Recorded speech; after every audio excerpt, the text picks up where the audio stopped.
नमस्कार। हमारे खास कार्यक्रम विज्ञान समाचार में आप सबका स्वागत है। मैं हूं मानवर्धन कंठ और आज हम बात करेंगे एक अनूठी पहल, एक अभिनव प्रयास के बारे में। इंफॉर्मेशन सुपर हाईवे पर तेज गति से चल रही इस दुनिया में विज्ञान जगत की खबरें आमतौर पर मुख्य धारा के मीडिया में कम ही देखने या पढ़ने को मिलती हैं। जबकि कहा यह जाता है कि किसी देश की वास्तविक प्रगति के बारे में अगर आकलन करना हो तो वहाँ की मीडिया में प्रकाशित विज्ञान, तकनीक और नवाचार की खबरों की प्रतिशतता को जांचा परखा जाना चाहिए। भारतीय मीडिया की बात करें तो आज भी 3 से 4% तक ही विज्ञान से संबंधित खबरें प्रकाशित हो पाती हैं। इनमें से भी प्रकाशित होने वाली विज्ञान आधारित ज़्यादातर खबरें विदेशी वैज्ञानिक शोधों पर आधारित होती हैं, जबकि भारतीय प्रयोगशालाओं में हो रहे शोध और वैज्ञानिक एवं तकनीकी उपलब्धियां सामने नहीं आ पाती। इसी कमी को दूर करने के लिए विज्ञान प्रसार की पहल पर विज्ञान एवं प्रौद्योगिकी आधारित समाचार एवं फीचर सेवा विज्ञान समाचार की शुरुआत की जा रही है। आइए देखते हैं ये रिपोर्ट। इस साल 14 जनवरी को मकर संक्रांति के शुभावसर पर पृथ्वी भवन सभागार में विज्ञान समाचार एजेंसी को लेकर एक कार्यशाला का आयोजन किया गया, जिसमें विज्ञान और प्रौद्योगिकी मंत्रालय, पृथ्वी विज्ञान, CSIR और DBT के सचिव शामिल हुए। विज्ञान समाचार भारत की पहली विज्ञान एवं प्रौद्योगिकी आधारित समाचार एवं फीचर सेवा है, जो देश के सभी मीडिया संस्थानों को वैज्ञानिक तथा औद्योगिक अनुसंधान परिषद CSIR, विज्ञान एवं प्रौद्योगिकी विभाग DST, जैव प्रौद्योगिकी विभाग DBT और पृथ्वी विज्ञान मंत्रालय MOES की सभी अद्यतन जानकारियां प्रदान करेगी। इस परियोजना का उद्देश्य प्रिंट, इलेक्ट्रॉनिक, सोशल और डिजिटल मीडिया के लिए विभिन्न विज्ञान समाचार लेखों का उत्पादन और प्रसार करना है। परियोजना में विज्ञान एवं प्रौद्योगिकी मंत्रालय और पृथ्वी विज्ञान मंत्रालय के तहत कार्यरत वैज्ञानिक संगठनों एवं प्रयोगशालाओं द्वारा विकसित विज्ञान और प्रौद्योगिकी का व्यापक रूप से प्रसार करना है। विज्ञान समाचार की यह पहल कई मायने में अनूठी है। इसके तहत जहां एक तरफ वैज्ञानिकों एवं पत्रकारों के बीच की दूरी को खत्म करने की कोशिश की जाएगी, वहीं विज्ञान से संबंधित खबरों की विश्वसनीयता भी बढ़ेगी। आइए देखते हैं इस नई पहल के बारे में DST के सचिव प्रोफेसर आशुतोष शर्मा क्या कहते हैं। As we talk about communicating our science even to general public, there also have to be very focused efforts. Some of it is happening in even writing good scientific papers or communicating your work effectively in a scientific conference. And all of that is very important for the growth of our science. If we are able to convey this in a very compelling way, that look, life is not different from science, right? So today, because we have separated science in terms of classroom teachings and so on, in terms of a profession, so most people think of science as, look, I will crack these exams, then I will become a scientist. If I am not able to become civil servant or some such thing, right? So it's just a job, it's just a profession.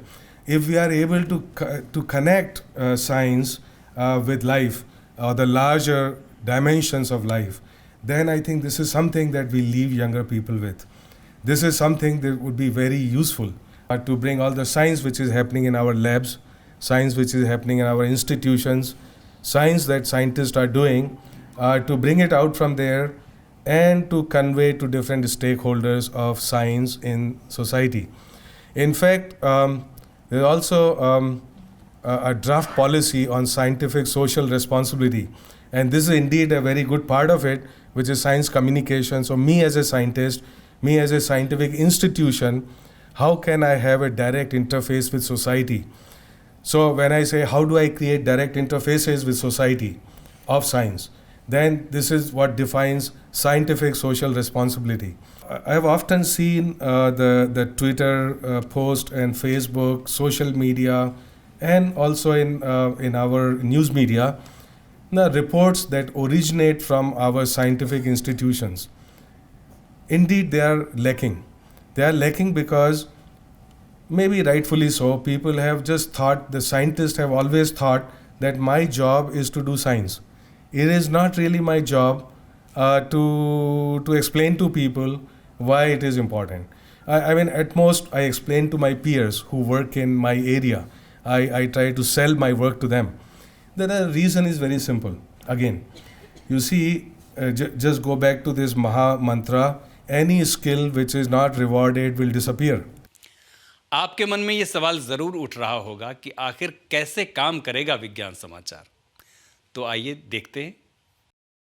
Bharat की विभिन्न वैज्ञानिक प्रयोगशालाओं एवं शोध संस्थानों में हो रहे शोध एवं विकास कार्यों को सामने लाने के लिए प्रतिबद्ध विज्ञान समाचार की टीम विज्ञान आधारित खबरें और फीचर तैयार करती है, जिसे प्रतिदिन भारतीय मीडिया के उपयोग के लिए जारी किया जाता है। विज्ञान एवं प्रौद्योगिकी आधारित खबरें प्रोफेशनल लेखकों द्वारा तैयार की जाती हैं। We need to really have a social responsibility. We should tell the people what we are doing it, and we should also interact with the public. Public may be wanting some kind of research which you may not be doing it. So probably a constant interaction with the, especially a ministry like Ministry of Earth Sciences, where we do a lot of services. We need to really interact with the people. विज्ञान समाचार क्या है और यह क्यों ज़रूरी है, इसको समझने के साथ ही ये जानना भी ज़रूरी है कि विज्ञान समाचार जैसी एजेंसी से वैज्ञानिकों के सामाजिक दायित्व का काम किस प्रकार से प्रभावी हो सकेगा। जो नेचुरल साइंस पे काम करते हैं और सोशल साइंस पे काम करते हैं, दोनों की भाषाएं जो है, दोनों की परिभाषाएं जो है, वो एक दूसरे को समझ में नहीं आती है। और 1962 से आज तक गए 58 साल में और कुछ हुआ होगा, तो ये अंतर सिर्फ, ये फासला जो है सिर्फ बढ़ा ही नहीं है, बल्कि नेचुरल साइंस में भी अगर फिज़िक्स और बायोलॉजी अगर देखें तो इन दोनों में बहुत बड़ी एक तफावत जैसी आई हुई है। जो फिज़िक्स के लोग जो भाषा बोलते हैं वो बायोलॉजिस्ट को समझ में नहीं आती है, और वैसे वर्षा जो बायोलॉजिस्ट जो भाषा बोलते हैं वो फिजिसिस्ट को समझ में नहीं आती है। अब ये पूरी भाषा आम जनता के सामने में किस तरह प्रस्तुत करे, ये उससे भी बहुत बड़ा चैलेंज है। अगर वैज्ञानिक लोग ही एक दूसरे की भाषा न समझ पाएँ तो दोनों भाषाओं का अंतर ना सिर्फ कम करके, लेकिन आम जनता के सामने में इस भाषा को किस तरह ले जाए, ये मैं समझता हूँ कि बहुत बड़ा चैलेंज है। और यहाँ उपस्थित सभी साइंस कम्युनिटी के सामने में ये बहुत बड़ा चैलेंज जो है, जो आप, मैं समझता हूँ कि विज्ञान समाचार के मार्फत लोगों के सामने में ले जाएंगे। और इसलिए इस प्रयास के लिए मैं विज्ञान प्रसार और डिपार्टमेंट ऑफ साइंस टेक्नोलॉजी दोनों का हार्दिक अभिनंदन करता हूँ कि प्रयास बहुत ही सुंदर है, और मैं समझता हूँ कि आने वाले समय में ये प्रयास बहुत सफल होगा। I think the science ministry, we keep grappling with one thing. Are we even reaching out to our own line ministries with sufficient information about what we are doing? Because many times what we are doing in terms of science and technology has to be taken forward through our line ministries and agencies who take it into the extension activities. Even there, sometimes we are not being able to bring in our communication properly. And of course, engaging with the media, the print media, the electronic media, the social media, it's all about it. That is something which is not just what have we done, but it's an art, it's a skill which is to be put in terms of the content writing, so that in the shortest number of words, most crisply, you can convey exactly what you want to do. So while institutes can nominate their scientists as communication nodal officers, we need to have set of communication people who crystallize all that information that is given to you and bring it out crisply in the form of something that can be either printed or put into the electronic media or put into the social media.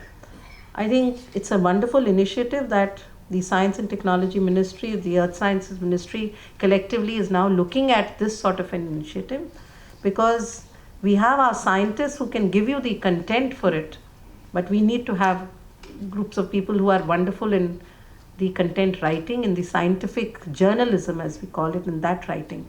And that is something which I'm sure with the efforts which are being put in through this Vigyan Samachar and other groups will be able to bring together.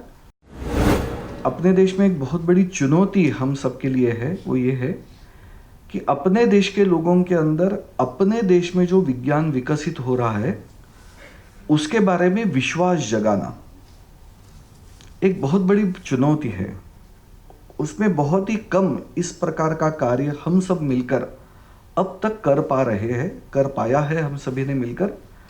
तो एक बड़ी चुनौती का एक विचार अपने सामने है कि हम सब मिलकर अपने देश में जो कमी है कि अपने देश के लोग ही अपने देश में जो विज्ञान किया जाता है उसके बारे में एक प्रकार का प्रश्न चिन्ह मन में लेकर आगे बढ़ते हैं। तो उनके मन के अंदर अपने देश में जो विज्ञान विकसित हो रहा है उसके बारे में एक बहुत बड़ा विश्वास जगाने की आवश्यकता है।